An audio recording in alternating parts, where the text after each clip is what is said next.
Kiper Muller sudah selesai bermain-mainnya. Dengan kekuatannya yang dahsyat, bola ditendang oleh Muller melewati para pemain Jepang. Di sana ada Marcus yang bersiap untuk menerima bolanya. Datanglah Jito untuk menghadang Marcus. Mereka berdua berbenturan dan membuat bolanya melambung tinggi. Datanglah Schneider untuk melakukan tendangan salto. Ternyata Schneider tidak menembak bolanya. Karena tertutup oleh Jito dan Marcus, bolanya jadi tidak bisa dilihat oleh Wakabayashi. Schneider menggeser bolanya ke samping dan dia langsung melepaskan tembakan api miliknya. Wakabayashi melompat untuk menangkap bolanya. Namun lompatan Wakabayashi sedikit terlambat. Bolanya melewati tangan Wakabayashi dan gol. Skor berubah menjadi 0-1. Orang tua Schneider sangat senang sekali. Schneider mengangkat tangannya untuk memberitahukan kepada keluarganya. Kiper Muller berkata kalau satu angka ini sudah cukup. Dengan ini pertandingan menjadi milik Jerman. Wakabayashi kesal karena gawangnya kebobolan. Dan episodenya selesai.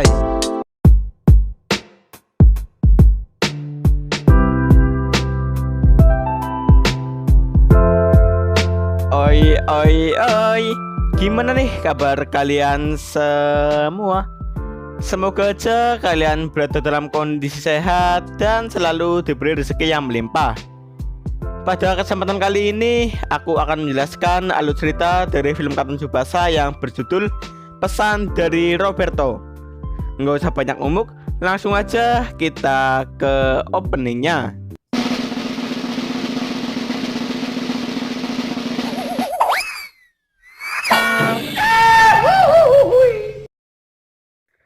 Pada episode ini Jepang tertinggal satu angka oleh Jerman. Pak Katagiri percaya bahwa generasi Tsubasa dapat merubah dunia sepak bola di Jepang.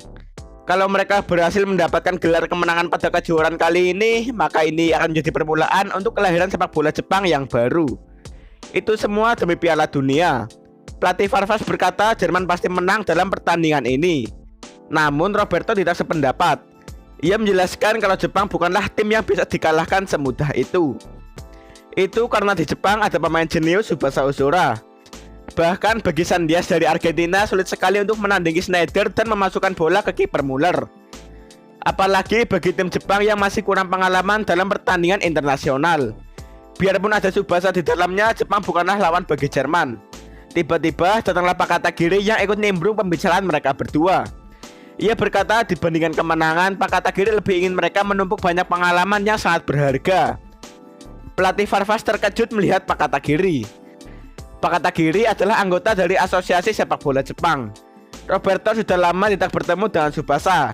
Sesuai dugaannya, Tsubasa telah tumbuh menjadi pemain yang hebat. Setelah ini, Pak Katagiri mau menemui Tsubasa. Pak Katagiri bertanya apakah ada sesuatu yang ingin Roberto sampaikan untuk Tsubasa. Roberto mengatakan ingatlah halaman 52 dari buku catatan. Tsubasa pasti akan mengerti. Akhirnya Pak Katagiri pergi untuk menyampaikan hal itu. Ada satu hal yang tidak boleh dilupakan oleh pemain sepak bola. Itu akan menjadi penentu hasil pertandingan ini. Scene berubah di ruang pemain. Jepang hanya tertinggal satu angka. Di babak kedua nanti mereka pasti akan membalasnya. Gawang Wakabayashi juga kebobolan. Tapi Wakabayashi tak akan membiarkan lebih dari ini. Ia memiliki tanggung jawab yang besar karena telah tampil menggantikan Wakashimasu. Mitsuki juga mengatakan kalau di babak kedua ini tidak ada perubahan formasi. Bek Jepang harus terus mewaspadai gerakan dari Kals. Mereka harus berusaha untuk menembus gawang lawan dengan permainan kombinasi. Tsubasa dan Misaki juga akan berjuang. Terlihat tim junior Jepang sangat bersemangat sekali pada pertandingan kali ini. Pak Mikami berkata jadikanlah hal itu untuk meraih kemenangan. Di sisi lain Jerman akan bermain sungguh-sungguh pada babak kedua ini. Schneider berkata kalau di babak kedua nanti Jepang juga akan bermain dengan sungguh-sungguh. Selama kejuaraan ini berlangsung, Jepang sudah berkembang dengan pesat. Lebih baik Jerman jangan terlalu meremehkan mereka. Sampai pertandingan berakhir mereka harus mengerahkan seluruh tenaga dan Jerman harus menjadi nomor 1. Anego dan yang lainnya juga masih setia untuk mendukung tim kesayangannya Jepang. Para pemain Jepang telah kembali ke lapangan. Tiba-tiba Tsubasa dipanggil oleh Pak Katagiri. Pak Katagiri berkata ingatlah buku catatan halaman 52. Tsubasa bingung apa yang dimaksud oleh Pak Katagiri. Tsubasa menyimpulkan kalau yang dimaksud mungkin adalah buku catatan Roberto. Kick off dilakukan oleh Jepang. Tsubasa yang menerima bola langsung maju ke depan. Roberto berkata kalau posisi yang paling penting untuk mengubah dunia sepak bola adalah gelandang tengah. Sambil melakukan operan kombinasi, Tsubasa terus mengingat hal-hal yang ada di buku catatan Roberto. Di buku tersebut juga tertulis betapa pentingnya gelandang tengah dan cara berlatihnya. Dengan dribble andalannya, Tsubasa memasuki lapangan tengah. Kemudian dilanjutkan dengan meribel bola gaya Amerika Latin. Bola yang diterima oleh Nita dapat direbut oleh Kals dengan membodinya. Lalu Kals maju dengan dribblenya. Mulai halaman 22 adalah tentang ciri khas sepak bola Amerika Latin dan pedoman bagi pemain sepak bola profesional. Bola dioper kepada Schneider. Schneider langsung maju menggiring bola. Izawa datang dengan sliding tackle-nya. Namun Schneider dapat menghindarinya dengan melompat. Sano juga dapat dilewati dengan mudah oleh Schneider. Bek Jepang langsung maju secara bersamaan untuk mengepung Schneider. Ternyata Schneider mengoper bolanya pada Chester. Bola ditendang oleh Chester. Namun bola dapat dihalau dengan tinju Wakabayashi. Kini Hyuga dan Sawada berusaha memburu bolanya. Mereka berdua melompat dan melakukan tendangan di udara secara bersamaan. Bolanya berputar tidak beraturan. Sepertinya ini bukanlah hal yang sulit bagi kiper Muller. Tiba-tiba bolanya menukik ke sebelah kanan. Hal tersebut disebabkan karena adanya perbedaan kekuatan antara Sawada dan Hyuga. Bola disambut oleh Misaki dengan sundulan. Namun kiper Muller dapat menghentikannya. Datanglah Tsubasa yang membantu Misaki dengan mendorongnya. Bolanya masuk ke dalam gawang bersama Muller dan gol. Para pemain Jepang sangat senang sekali. Pada menit ke-10 di babak kedua ini, Jepang berhasil menyebol pertahanan Muller yang tidak pernah terkalahkan. Kedudukan telah disamakan oleh Jepang. Kals tidak menyangka gawang Muller dapat dijebol juga. Schneider berkata kalau ini bukanlah pertandingan persahabatan. Kals pun mengerti akan hal itu. Tsubasa masih memikirkan buku catatan halaman 52 yang dikatakan oleh Pak Katagiri.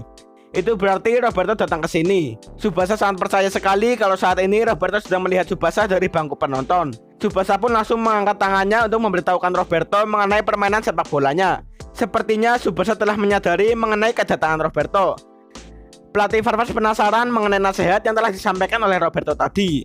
Roberto menjelaskan kalau itu adalah hal biasa, hal yang diketahui oleh orang yang bermain sepak bola.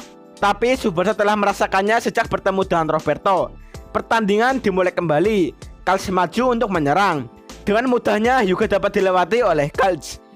Di Greenwood dulu mereka pernah bermain bersama. Wakabayashi sebagai kiper dan Schneider sebagai penyerang. Tetapi yang berperan di saat-saat tertentu dalam pertandingan adalah Kals. Wakabayashi tidak tahu seperti apakah permainan dari Kals kalau dia serius. Datanglah Misaki yang merebut bolanya dengan sliding tackle. Bola yang terlepas dioper oleh Marcus kepada Schneider. Schneider sudah memasuki mode menembak. Tembakan api dilepaskan oleh Schneider. Wakabayashi melompat untuk menghalau bolanya. Bola yang dihalau membentur mistar gawang. Wakabayashi memang kiper yang hebat. Tetapi mampukah Wakabayashi menerima tendangan api milik Schneider secara terus-menerus? Tendangan sudut untuk Jerman dilakukan oleh Kals. Di depan gawang sudah ada Marcus dan Schneider yang bersiap untuk menerima bolanya. Tsubasa bingung apakah Kals akan melakukan operan atau tendangan langsung ke gawang. Bola ditendang melengkung oleh Kals melewati para pemain Jepang. Namun di sana ada Ishizaki yang berhasil menghalau bolanya. Bola yang terlepas diambil oleh Schneider. Tembakan api langsung dilepaskan oleh Schneider. Namun bek Jepang dapat menghadangnya dengan keras. Bola yang terbuang diambil oleh Chester. Ia langsung menendang bolanya dengan kuat. Bolanya mengenai hadangan Misaki, lalu Wakabayashi menangkapnya dengan mantap. Jepang pun berhasil lolos dari kesulitan yang datang bertubi-tubi. Misaki sepertinya ingin fokus untuk bertahan saja. Bola ditendang ke depan oleh Wakabayashi. Roberto menjelaskan kebanyakan anggota dari tim Jepang adalah pemain yang bersaing dan berkembang bersama Tsubasa sejak kecil. Perkembangan mereka makin lama juga semakin bagus. Kali ini Jerman kembali melakukan serangan. Bola ditendang bertubi-tubi oleh pemain Jerman. Namun semua serangan Jerman dapat diblokir oleh kiper Wakabayashi. Tsubasa bingung apa yang harus ia lakukan. Jerman terus saja menyerang gawang Wakabayashi. Tembakan pemain selain Schneider pasti akan Wakabayashi hentikan.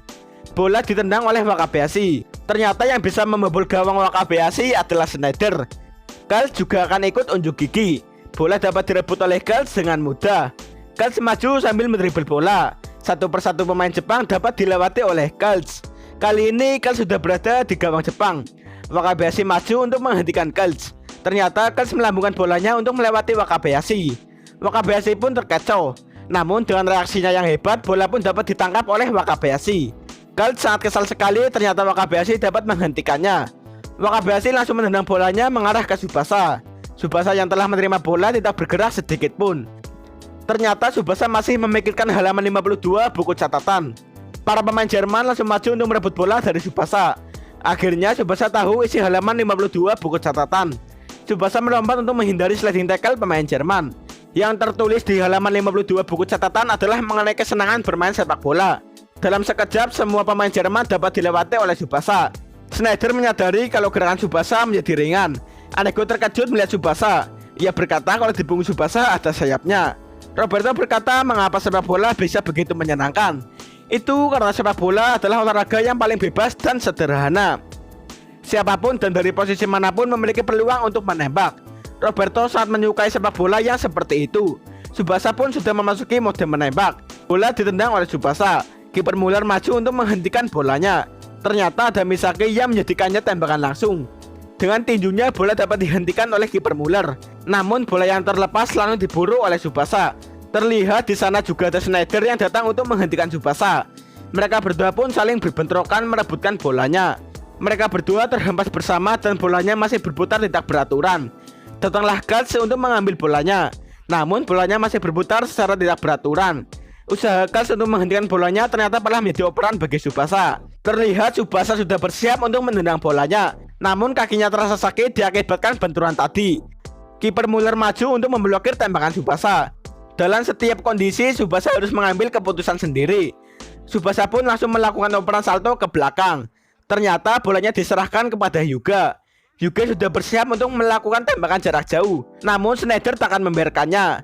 Ini adalah tembakan macan Hyuga. Bolanya melesat melewati Schneider. Kiper Muller dapat menangkap bolanya. Namun sepertinya kekuatan putaran bolanya begitu kuat. Bolanya masuk dan gol. Kedudukan pun menjadi 2-1. Kini Jepang membalikan keadaan. Mereka semua sangat senang sekali. Demi memasukkan 1 gol, Hyuga menjadi seorang penyerang. Roberto berkata kalau keputusan Tsubasa sangat bagus. Tsubasa telah menjadi pemain sepak bola yang sangat hebat. Roberto bangga pada Tsubasa. 1 angka ini pasti akan Schneider balas. Dan episodenya selesai.